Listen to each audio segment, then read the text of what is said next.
माघ या भोगाली बिहू 14 जनवरी यानी मकर संक्रांति से शुरू होता है। सबसे पहले अग्नि देवता की पूजा की जाती है। ये मूल रूप से फसल की कटाई का त्योहार है। इस समय कृषि कार्य से जुड़े हुए लोगों को भी आराम मिलता है और वे रिश्तेदारों के घर जाते हैं। माघ महीना जब शुरू होता है, इस महीने तक तो जो हमारे फार्मर थे, फार्मर ने सब धान सब काट लिया। वो आपको दिसंबर तक ये सारा मतलब धान काट के चावल घर में रख देता है। फार्मर लोग ट्रेडिशनली बोल रहा हूँ मैं, अभी का तो बात अलग है। तो फार्मर से रिलेटेड है। तो सारा खेती का काम खत्म हो गया असम में, तब क्या करेगा? घर पे बहुत सारा सामान है खाने पीने का, तब एक बिहू बना लेते थे ट्रेडिशनली। इस बिहू को भोगाली इसलिए कहा जाता है क्योंकि इस दौरान खान पान धूमधाम से होता है। तिल, चावल, नारियल और गन्ने की फसल इस समय भरपूर होती है और इन्हीं चीजों से तरह तरह के पकवान बनाए जाते हैं। मीठे और नमकीन सभी पकवान चावल के बने होते हैं। खास बात यह है कि तमाम इलेक्ट्रॉनिक उपकरण बाजार में आने के बावजूद यहाँ के लोग बिहू के पकवान पारंपरिक तरीके से ही तैयार करते हैं।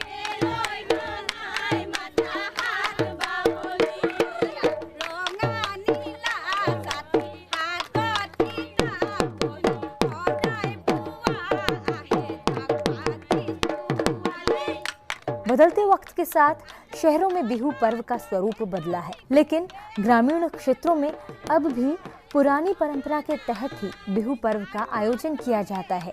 इसमें मुख्य रूप से भोज देने की परंपरा है। लोग नाते रिश्तेदारों के यहाँ या किसी मैदान में सामुदायिक भोज करते हैं। इस दिन महिलाएं एकत्रित होकर हास परिहास भरे माहौल में नाच गाकर बड़े ही उत्साह से सभी कार्यों में हिस्सा लेती हैं। इस दौरान चिवड़ा, नारियल के लड्डू और भुने हुए अनाज के मिश्रण से तिल पीठा और घिला पीठा जैसे पकवान तैयार किए जाते हैं। भोगाली बिहू के पहले दिन को उरुका कहा जाता है। भोगाली बिहू का पहला दिन उसको उरुका बोलते हैं हम लोग। उरुका का क्या करते हैं, उस दिन रात भर जैसे फसल खेत से लेके घर में रखते हैं साल भर के लिए, तो वो खेत में एक झोपड़ी बनाते हैं, झोपड़ी टाइप का। आजकल पहले तो झोपड़ी टाइप का बनाते हैं, जो धान का जो काट के लाते हैं फसल, उसका जो टीन का या जो झाड़ बोलते हैं उससे बनते थे। आजकल काफ़ी डिज़ाइन से, जैसे हिस्टोरिकल कुछ है हमारा, उसी डिज़ाइन से बनाते हैं। तो रात भर वहाँ लोग खाना खाते हैं, यंग जनरेशन स्पेशली, तो मौज मस्ती करते हैं, बिहू डांस करते हैं, गाना गाते हैं। रात को गांव के लोग मिलकर खेती की जमीन पर भेला घर और मेजी बनाते हैं। मेजी एक बड़ी सी मंदिरनुमा संरचना होती है जो जलाऊ लकड़ी या बांस से बनी होती है, जबकि भेला घर बांस से बनी अस्थायी झोपड़ी होती है। भेला घर की खासियत ये है कि इसे हर गांव या मोहल्ले में अलग अलग थीम के आधार पर तैयार किया जाता है। माघ बिहू में जो गांव के लोग इकट्ठा होकर के एक स्थान पे सभी लोग ने दिन भर अपने भेला घर बनाते हैं, मेजी बनाते हैं। ये बना करके रात को खाना पकाते हैं।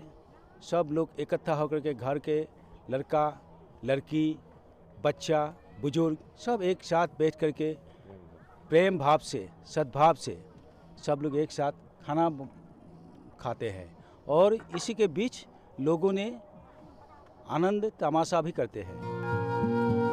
इस रात को लोग रात भर जागते रहते हैं और सुबह सूर्य उगने से पहले नदी, तालाब या किसी कुंड में स्नान कर मेजी और भेला घर को जलाते हैं और मेजी के चारों ओर एकत्रित होकर भगवान से मंगल की कामना करते हैं। इसके बाद जलपान की परंपरा है।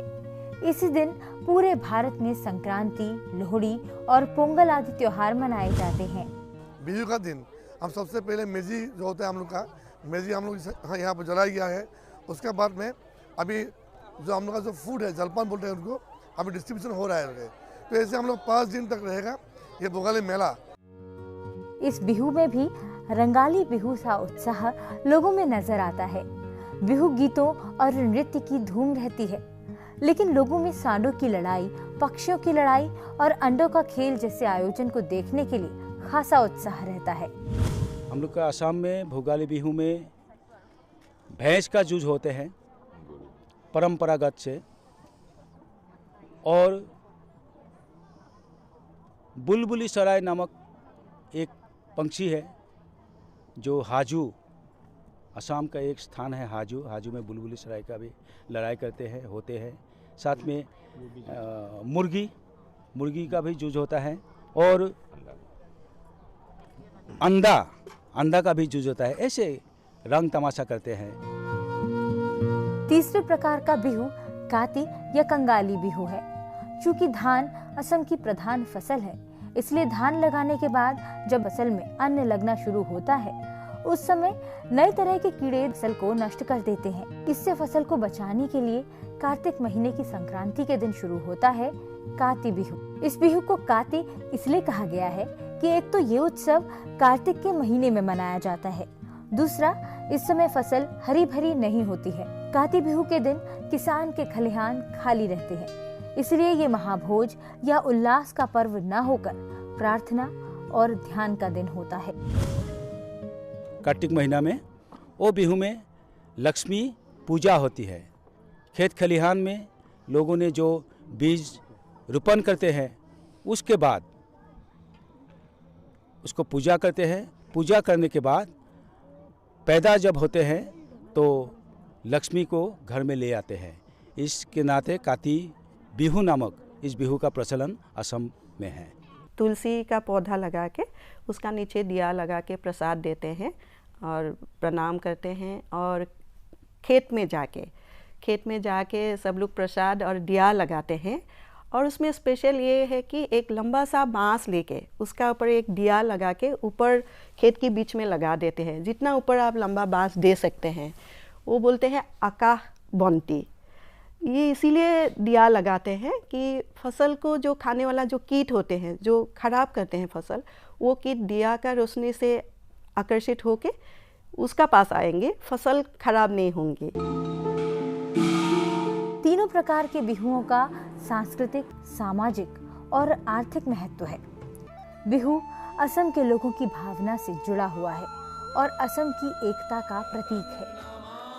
ब्रह्मपुत्र घाटी का बिहू महोत्सव लोगों को असम की गौरवपूर्ण परंपरा का पुनर्स्मरण तो कराता ही है, साथ ही मनुष्य की कृषि और ग्रामीण जीवन पर निर्मित शाश्वत व्यवस्था की कथा को भी कहता है। दुनिया भर के असमी प्रवासी इस पर्व को धूमधाम से मनाते हैं। कई बिहू संघ और समितियां विदेशों में हैं। लंदन बिहू समिति उन्हीं में से एक है। बिहू उत्सव में शामिल होकर असमिया भावनाओं को महसूस किया जा सकता है। बिहू का नाम सुनते ही हर असमिया का हृदय प्रफुल्लित हो उठता है। इस त्योहार की मान्यता पारस्परिक भेदभाव को भुलाकर हार्दिक स्नेह और संगठन का सूत्रपात करना है।